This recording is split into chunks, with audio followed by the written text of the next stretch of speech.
इस कार्यक्रम के पुण्यार्चक हैं स्वर्गीय पंडित श्री रतनलाल जी बैनाड़ा की स्मृति में बैनाड़ा उद्योग लिमिटेड, आगरा।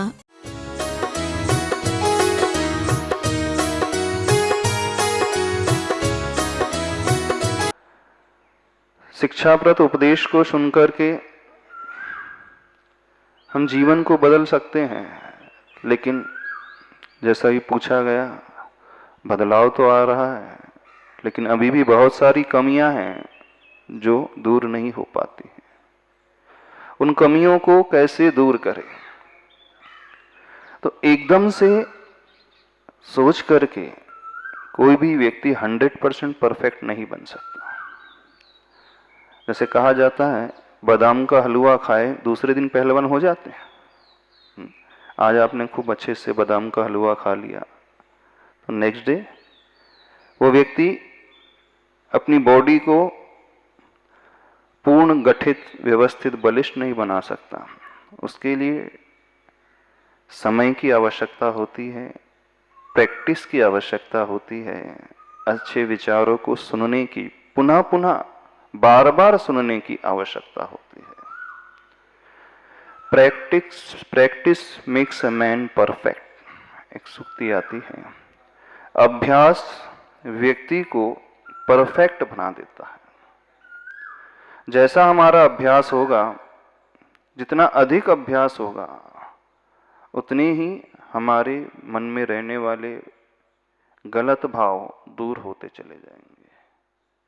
वह अभ्यास हमें ऊपर उठाता चले जाएगा। एकदम से क्यों नहीं बदलता व्यक्ति? क्योंकि सबके संस्कार जो पुराने वाले हैं, गलत टाइप के ज़्यादा संस्कार हैं। अच्छे संस्कार, अच्छी हैबिट्स किसी की नहीं है, सब विपरीत हैं।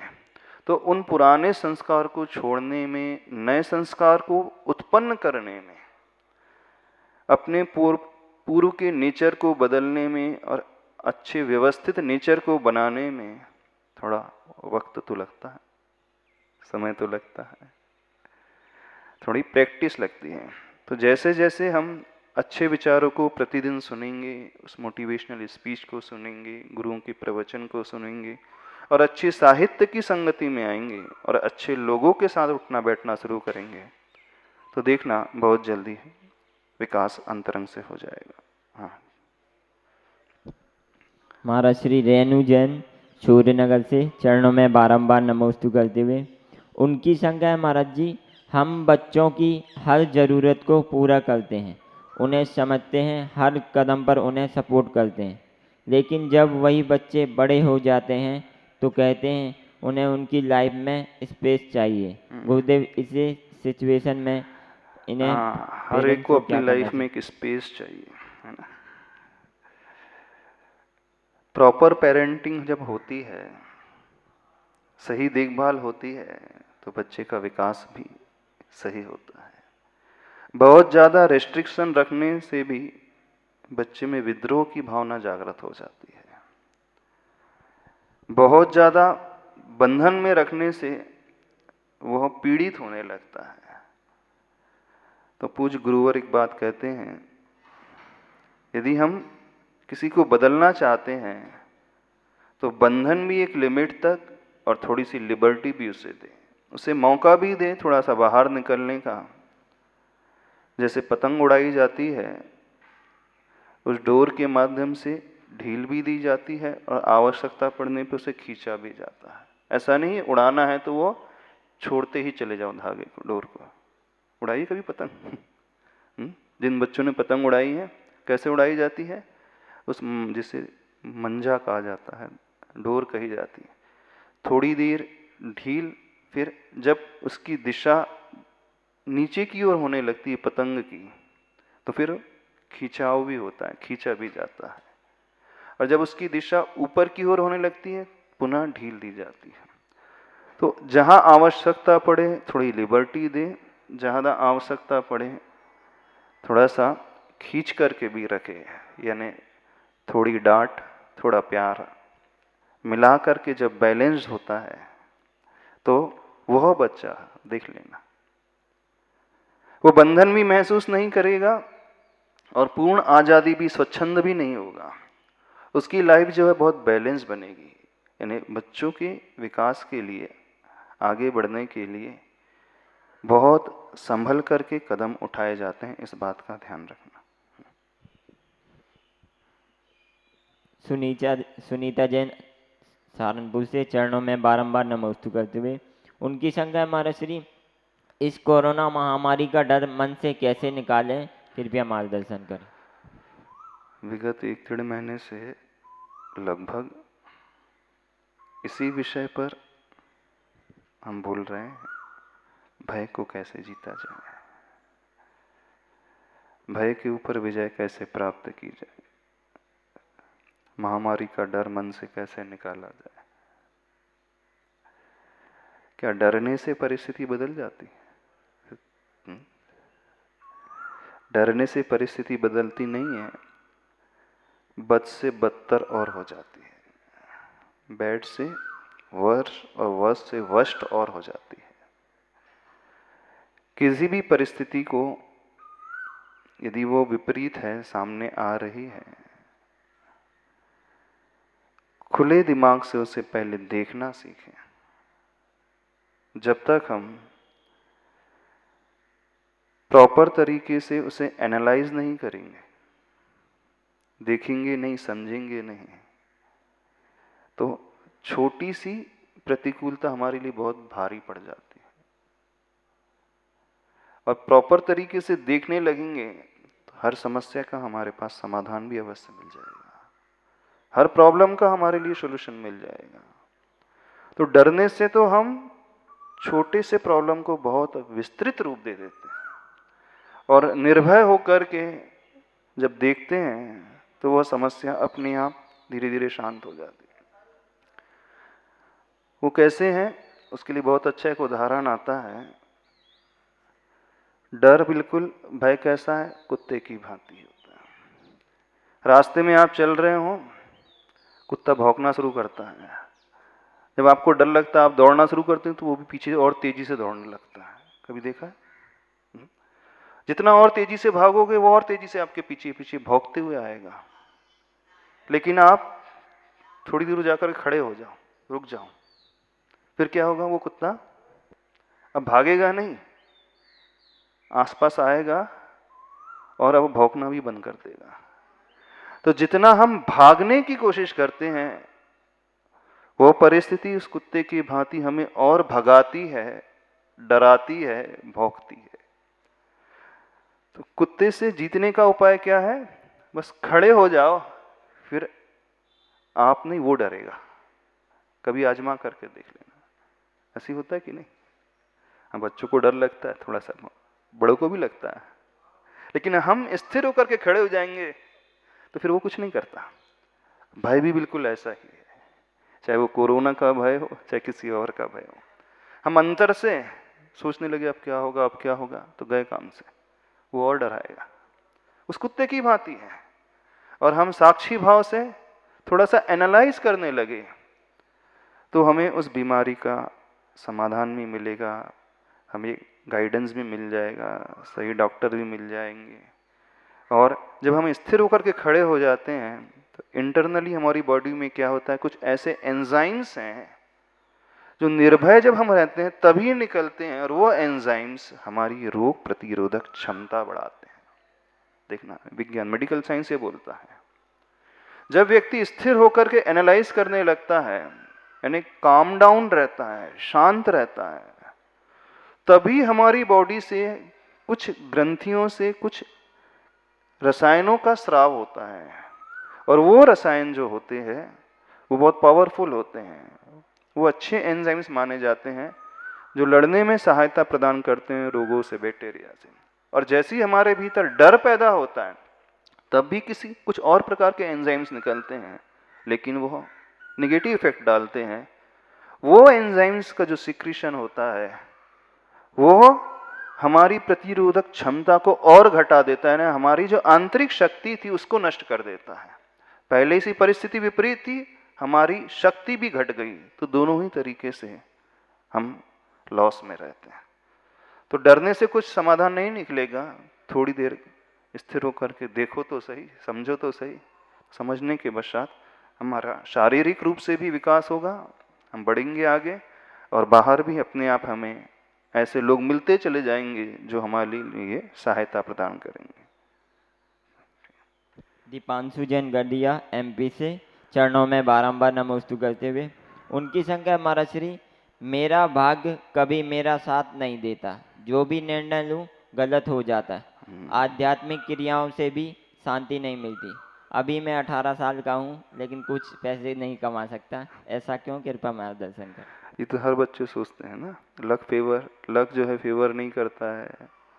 हम इतनी पढ़ाई करते हैं, रिजल्ट अच्छा नहीं आता है, ऐसे ही होता है ना, क्यों ऐसे ही बोलते हैं ना? हाँ, एक्सक्यूज सबके पास यही है, मेहनत में कोई कमी नहीं है, लेकिन क्या करे, वो लक ही फेवर नहीं करता, लक साथ नहीं देता है। ऐसा नहीं है, भाग्य और कुछ नहीं होता है, अच्छा पुरुषार्थ ही भाग्य का नाम पा जाता है। पूर्व का किया हुआ अच्छा पुरुषार्थ वर्तमान का भाग्य है, आज का अच्छा पुरुषार्थ हमारा भविष्य अच्छा बनाएगा। ठीक है, हो सकता है किसी किसी के जीवन में तकलीफें आती हैं, कोशिश करता है लेकिन वो हार सा जाता है, उस समय हमें घबराने की आवश्यकता नहीं है। Try again and again and again, at last जब तक हम सक्सीड नहीं हो जाते हैं तब तक ट्राई करते रहो, उससे कुछ नहीं होता है कि हम ये सोचते रहेंगे देखो देखो मेरे कार्य में तो कुछ लिखा ही नहीं है, मैं जहाँ जितनी मेहनत करता हूँ हर जगह असफलता ही हाथ में लगती है। ऐसा नहीं है, जो सफल हो गए ना वो एक ही दिन में सफल नहीं हुए, इस बात को भी समझे। जिन्होंने बहुत पैसा कमा लिया है, ऐसा नहीं कि पहली बार हाथ डाला किसी बिजनेस में एकदम करोड़पति बन गए। जिन्हें अच्छी जॉब मिली है, ऐसा नहीं कि पहली बार में ही, पहले अटेम्प्ट में ही सब क्लियर हो गए हैं। हम उन सफल लोगों को देखते हैं, लेकिन हम ये अज्यूम कर लेते हैं कि एक ही अटेम्प्ट में उन्होंने जिंदगी की ऊंचाइयों को छू ली है। ये हमारी भ्रामक धारणा है, ऐसा नहीं है। जो आगे बढ़े हैं, जिन्होंने ऊंचाइयों को छू हैं, पहले वे लोग भी कई बार गिरे थे, गिरने में कोई परेशानी नहीं है, गिरे हुए पड़े हुए रहने में परेशानी है। तो जो व्यक्ति गिर कर के पुनः उठ जाता है वो आगे बढ़ जाता है, लेकिन जो एक बार गिर करके ये मान लेता है कि अब मैं तो उठ ही नहीं सकता, तो जिंदगी में कुछ नहीं कर पाता। तो जो भी आगे बढ़े हैं इस बात को समझे, वे कई बार गिरे हैं, कई बार उन्होंने असफलता को देखा है, बाद में उन्होंने सफलता को छुआ है। तो जीवन में यदि हमारे साथ भी इस प्रकार का घटे तो घबराने की कोई आवश्यकता नहीं, फिर से कोशिश करें, फिर हम आगे बढ़ते चले जाएंगे। ठीक है। समृद्धि जैन सूरजमल बिहार दिल्ली से चरणों में बारंबार नमोस्तु करते हुए उनकी शंका है महाराज श्री, जब मेरी एक दोस्त मेरे पीछे दूसरी दोस्त से बुराई करे तो हम को क्या करना चाहिए, क्योंकि किसी किसी को बताए कि मैं गलत नहीं हूँ, कृपया मार्गदर्शन। कोई आपको आकर के पागल कहेगा मान लीजिए, तो उसके कहने से आप पागल हो जाओगे? कोई स्टूडेंट आपसे कहता है ये तो एक नंबर का गधा है, तो उसके कहने से हम गधे हो जाएंगे क्या? बताओ, नहीं ना। हमारा अच्छा होना अथवा हमारा बुरा होना क्या दूसरों के कहने पर आधारित रहता है?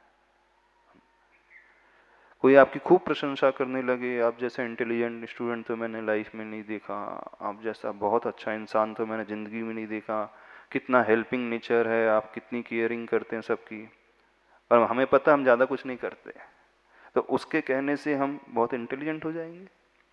नहीं ना। तो किसी की बुराई करने से हम बुरे भी नहीं हो जाते हैं, और किसी की बहुत प्रशंसा करने से हम बहुत ऊपर भी नहीं उठ जाते हैं। हम तो जैसे हैं जहाँ थे वहीं रहते हैं। तो एक बात समझे, हमारा होना दूसरों के शब्दों पर आधारित नहीं होता है, दूसरों के कहने पर आधारित नहीं होता है। हम किस प्रकार के हैं ये हमारे अंतरंग से होता है, अपने अंदर से होता है। तो जो व्यक्ति दूसरों की बातें को सुनकर के अपने आप को वैसा मान लेते हैं, वो जिंदगी में बहुत पीछे रह जाते हैं, वो निराश हो जाते हैं, निराशावादी सोच से भर उठते हैं। और जो व्यक्ति दूसरों की बातों को इग्नोर कर लेते हैं, उन्हें कोई फर्क नहीं पड़ता, वे अपनी सोच के अनुसार अच्छी सोच बना करके जीवन में बहुत आगे बढ़ते हैं। ठीक है, चलो। नमन जैन विज्ञान विहार से हाँ, कुछ चरणों पूछना है? में बारंबार नमोस्तु करते हुए उनकी शंका है हमारी सी लाइफ में कंसंट्रेशन कैसे करें, कृपया मार्गदर्शन। कंसंट्रेशन कैसे बढ़ाएं, आज उसी का ध्यान कराते हैं। आज मुख्यतः उन बच्चों को ध्यान में रख करके सोचा है। बच्चों की सबसे बड़ी प्रॉब्लम कौन सी रहती है? लर्न नहीं होता एक तो, और लर्न हो जाता है तो फिर मेमोरी में नहीं रहता, वो भूल जाते हैं, है ना? ऐसी है ना? एक फियर रहता है, इतना टफ सब्जेक्ट है, इतना हार्ड सब्जेक्ट है, कैसे समझ में आएगा, ये फियर रहता है कि नहीं? चलो, आज उस फियर को निकालने की कोशिश करते हैं, है ना? उस डर को निकालने की कोशिश करते हैं।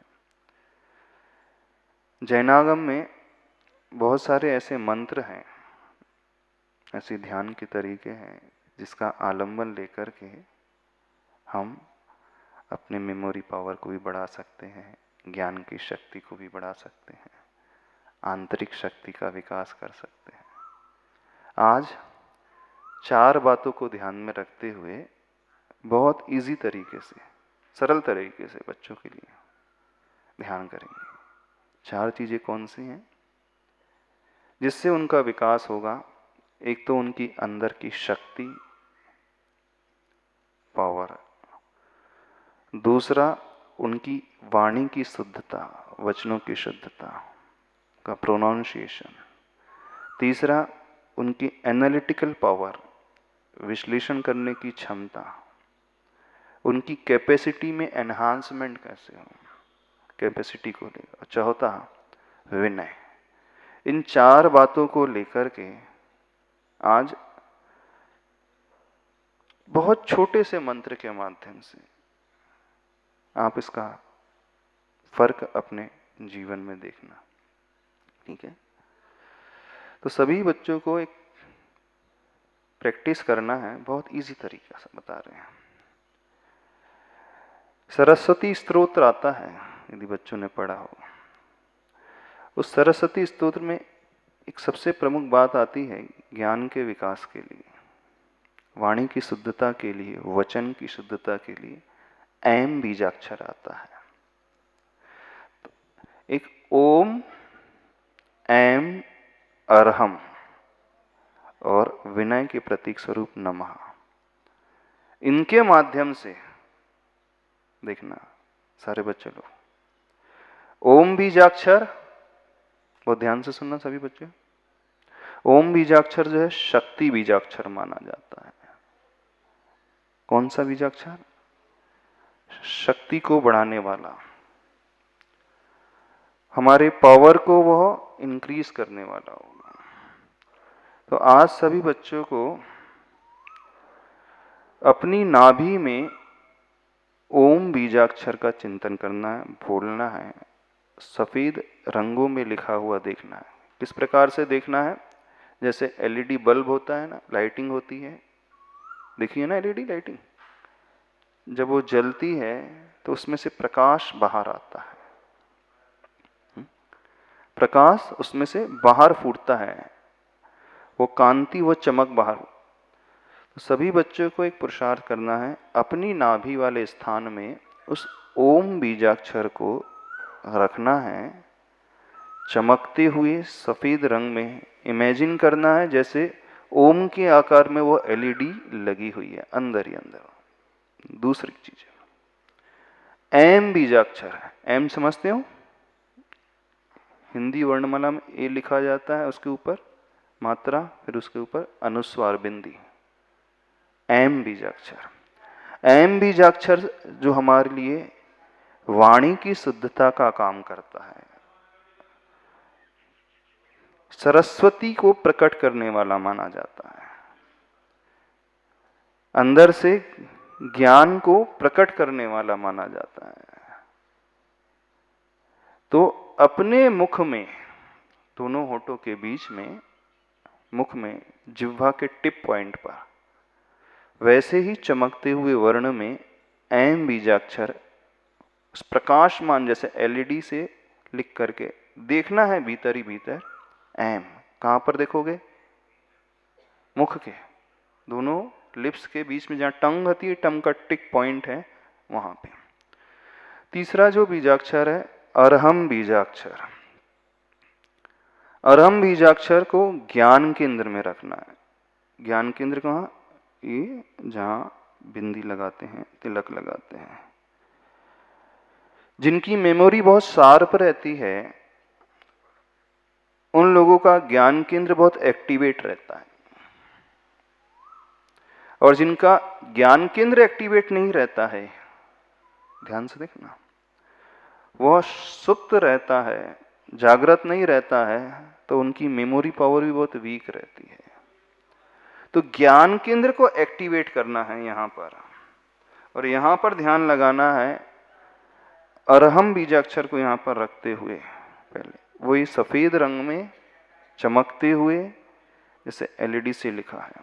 अरहम बीजाक्षर हमारे भीतर की कैपेसिटी को, क्षमता को बढ़ाने वाला है, समझना। ओम बीजाक्षर नाभि से, नाभि केंद्र जो है हमारे लिए शक्ति केंद्र माना जाता है। जैसे आप भोजन करते हैं, भोजन भीतर जाता है, पेट में जाता है, फिर वो रस बनता है, रस से फिर उसकी यात्रा जो है मांस, अस्थि, मेद, मज्जा, वीर्य तक होती है, और रक्त, मांस आदि तक होती है। तो उसका सारा जो सिस्टम जो कार्यकारी होता है वो कहाँ है? पूरा पेट होता है। तो वहीं से हमारा खाया हुआ अन्न जो है एनर्जी के रूप में ट्रांसफॉर्म होता है। यानी शक्ति को उत्पादन करने के लिए सबसे इंपॉर्टेंट पार्ट जो होता है बॉडी का, नाभि वाला पार्ट। अब इसके माध्यम से हमारी शक्ति पैदा होगी। मुख के उच्चारण से, जिह्वा के माध्यम से, मुख की शुद्धि से वचन की शुद्धि होगी। तो वहां पर एम बीजाक्षर। कुछ बच्चे होते हैं जिनकी कैपेसिटी, क्षमता कमजोर रहती है। क्षमता तो होती है उनके भीतर, कैपेसिटी तो होती है, लेकिन वो छिपी रहती है, उद्घाटित नहीं हो पाती। जैसे होते हैं ना, उनके पास पावर है, लर्निंग कैपेसिटी भी है, वो कोशिश करे तो जल्दी उन्हें याद भी हो जाता है, लेकिन वो आलसी बने रहते हैं, सोते से रहते हैं, ज़्यादा नींद जिन्हें आती रहती है, इधर उधर के काम ज़्यादा जो करते रहते हैं। तो वो क्यों होता है? अंदर क्षमता होते हुए भी वो उद्घाटित नहीं होती है। तो हमें उस ज्ञान केंद्र को उद्घाटित करना है, उसको जागृत करना है। तो उस अरहम बीजाक्षर में उस शक्ति को उद्घाटित करना है। अरहम बीजाक्षर हमारे उस कैपेसिटी को इंक्रीज करने के लिए काम आएगा। और नमः शब्द जो है हमारे विनय गुण को प्रकट करने के लिए। तभी हम रिसेप्टिव होते हैं। जैसे जब आप मंदिर में आते हैं, भगवान को नमोस्तु करते हैं, तो कैसे नमोस्तु करते हैं? गवासन में बैठ कर के पूरा सिर झुकाते हैं। जब आप सिर झुकाते हैं तो देखना क्या होता है, आपका माथा जमीन पे लगता है, और ये पोर्शन जो है दर्शन केंद्र सिर का, ये पोर्शन जो है प्रभु की दृष्टि के समक्ष आता है। जब व्यक्ति अंदर से झुकता है, मन के माध्यम से झुकता है, तो ये पोर्शन खुल जाता है, रिसेप्टिव हो जाता है, यानी कुछ ग्रहण करने के लिए। तो जो व्यक्ति, जो बच्चे, जो स्टूडेंट जितने विनय भाव से सहित होकर के झुकेंगे, वो उतने ही रिसेप्टिव होंगे उस एनर्जी को गेन करने के लिए। कौन सी एनर्जी? जो भगवान की प्रतिमा के पास है, वो पावरफुल एनर्जी है। जब मंदिर आते हैं, हम झुक करके नमस्कार करते हैं, तो उस एनर्जी को अपने भीतर जो एंटर कराते, प्रवेश कराते, कहाँ से? इस दर्शन केंद्र। आप जितना झुकोगे तो उतना ही रिसेप्टिव होगे, वो एनर्जी भीतर एंटर करेगी। तो इन चार चीजों को ध्यान में रखते हुए करना है। तो मंत्र कौन सा रहेगा? मंत्र बहुत इजी, बहुत डिफिकल्ट नहीं, बहुत छोटा सा। ओम ऐम अरहम नमः। ओम कहाँ पर? नाभि में। ऐम मुख में, टंग के टिप पॉइंट में। अरहम माथे के बीचों बीच। नमः। इन चार जगह, चार केंद्रों में इस मंत्र को स्थापित करके, फिर बाद में हम आपको बताएंगे, जब इसका थोड़ा सा जाप कर लेंगे, उसके बाद इसको एक्टिवेट करने के लिए प्रोसेस करना है। सभी बच्चों को दोनों हाथों को ऐसे जोड़ना है, ये पॉइंट को यहाँ पे लगाना है, बाद में बताएंगे, और इसको टच करते हुए फिर इस मंत्र का जाप। तीसरी चीज, ज्ञान को बढ़ाने के लिए ज्ञान मुद्रा का आलम्बन लेना है। ज्ञान मुद्रा कैसे? थंब और इंडेक्स फिंगर जो होती है, तर्जनी जिसे बोलते हैं, फर्स्ट फिंगर, क्या बोलते हैं इसे हिंदी में? क्या बोलते हैं? तर्जनी, अथवा ऐसे इंग्लिश में क्या बोलते हैं? इंडेक्स फिंगर ही बोलते हैं ना, इंडेक्स फिंगर। और ये थंब, थंब और इंडेक्स फिंगर जब दोनों मिल ही रहे, दोनों ऐसा मिलना कर, तीनों उंगली ऐसी, तो ये इस प्रकार से दोनों घुटनों पे रखना है, और ये मुद्रा कहलाती है ज्ञान मुद्रा। डेली कम से कम यदि 10 मिनट इस मुद्रा में हम बैठ जाएं, मिनिमम 10 मिनट्स, और 10 मिनट से ज़्यादा बैठे तो और भी अच्छा है।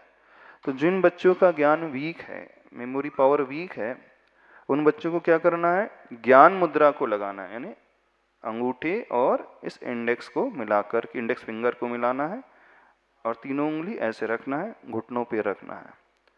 अब इस आसन में बैठना है, रीढ़ की हड्डी सीधी रखना है, स्पाइनल कॉर्ड, गर्दन सामने रखना है, आंखें बंद रखना है, और बहुत प्रसन्न चित्त होकर के इस मंत्र का उच्चारण करना है।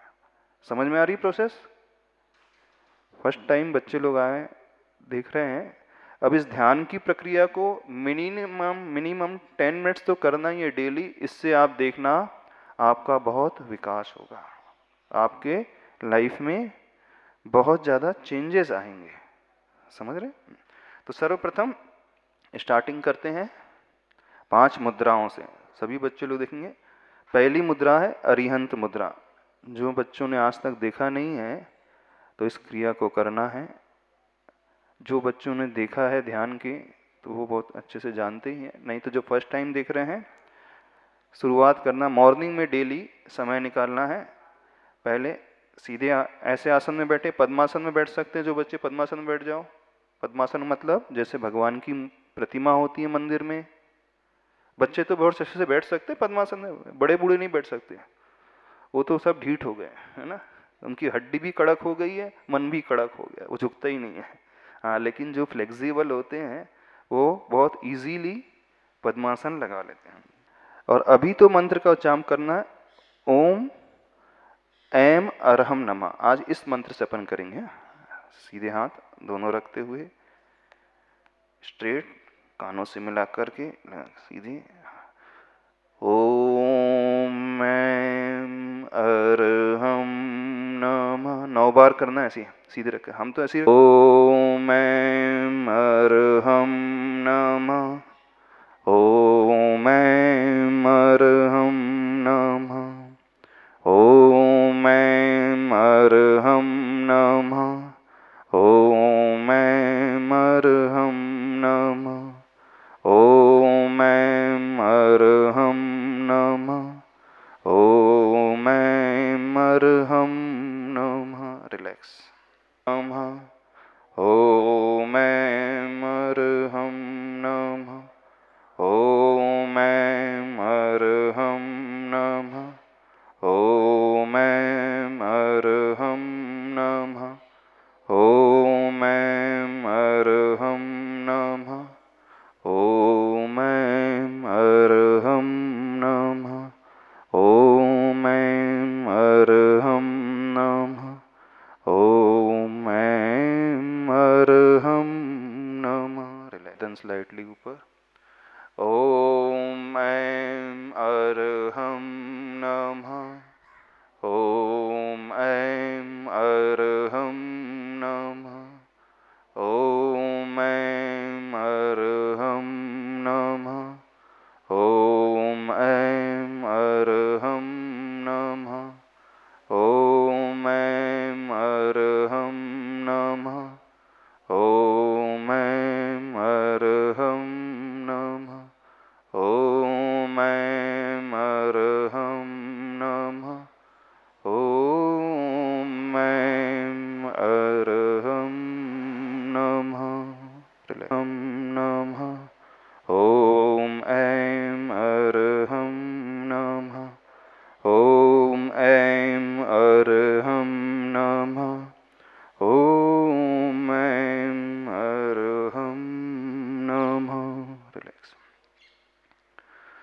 हाथों को सीधे रखें, अपने हथेली को करेंगे अच्छे से, हाथों को स्ट्रेट रखते हुए सिर्फ अपने पंजों को मूव करना है। और तेजी से, अच्छे से करो, और तेजी से करो, रिलैक्स, आराम। अगेन अब जो है ऐसे करना है, इस प्रकार से मूवमेंट करना है।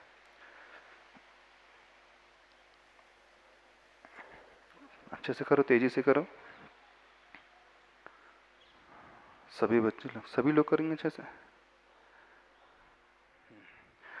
ओम ऐं अर्हं नमः। ओम ऐं अर्हं नमः।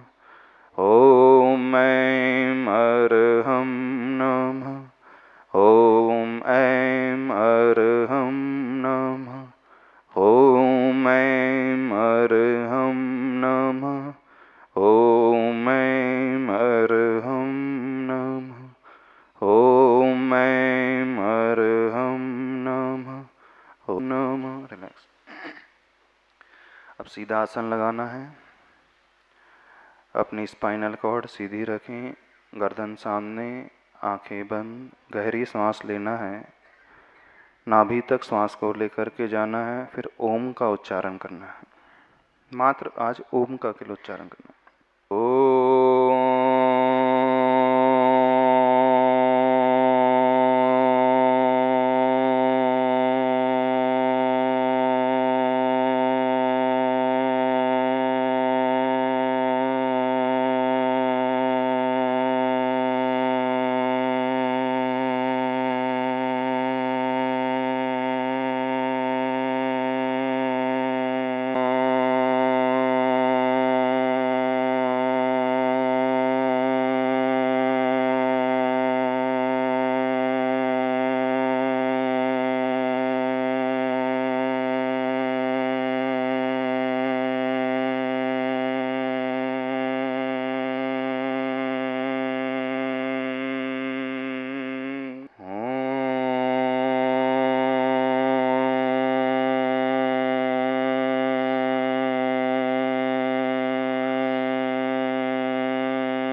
देखें, मन ही मन देखना है सभी को, बच्चों को। मुख के टिप पर ऐम बीजाक्षर सरस्वती वाचक, ज्ञान केंद्र माथे के बीचों बीच अर्हम बीजाक्षर, और सिर के सबसे ऊपरी भाग में दर्शन केंद्र में नमः शब्द देखना है। बहुत ध्यानपूर्वक इन अक्षरों को देखते हुए अपनी जिह्वा से, तालू से इस मंत्र का उच्चारण करना है। ओम। सभी लोग उच्चारण करें। ओम। दृष्टि मुख पर लाएं।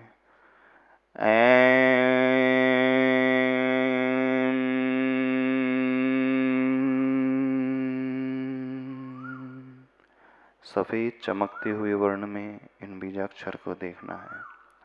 माथे के बीचों बीच उस अरम बीजाक्षर को लिखा हुआ।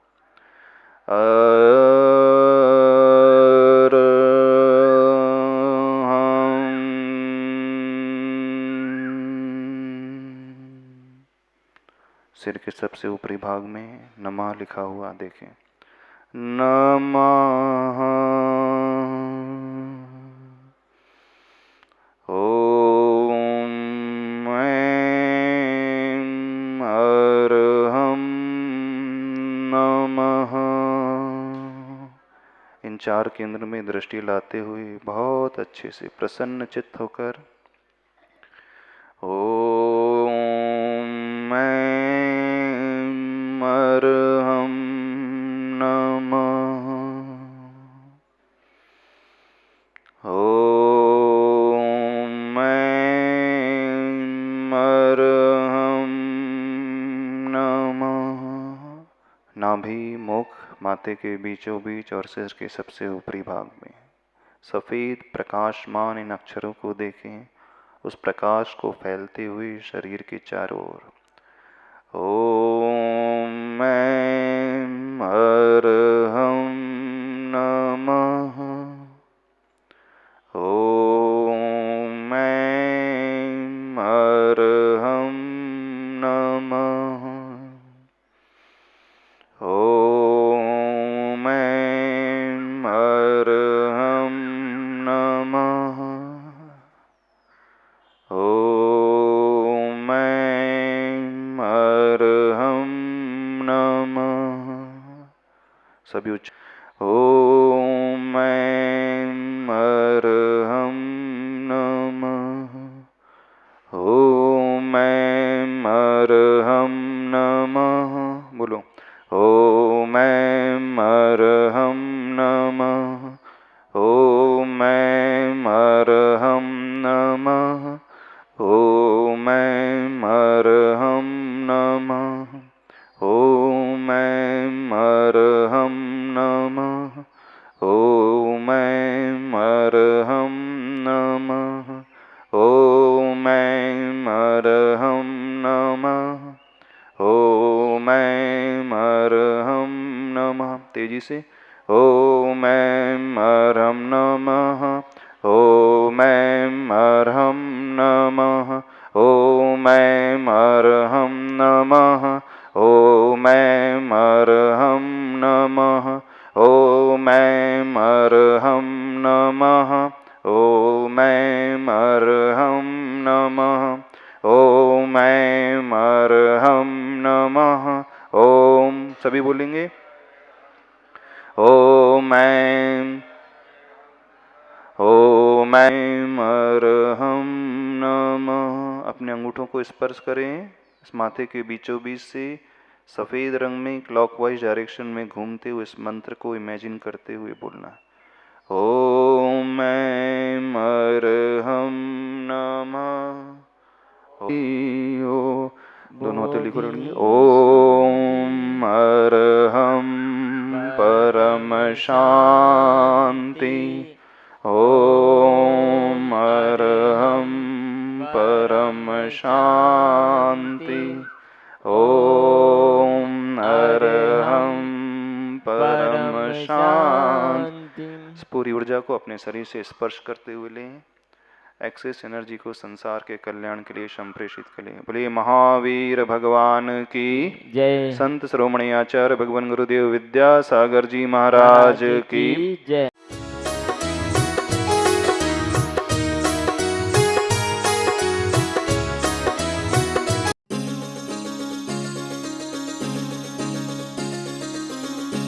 इस कार्यक्रम के पुण्यार्चक थे स्वर्गीय पंडित श्री रतनलाल जी बेनाड़ा की स्मृति में बेनाड़ा उद्योग लिमिटेड, आगरा।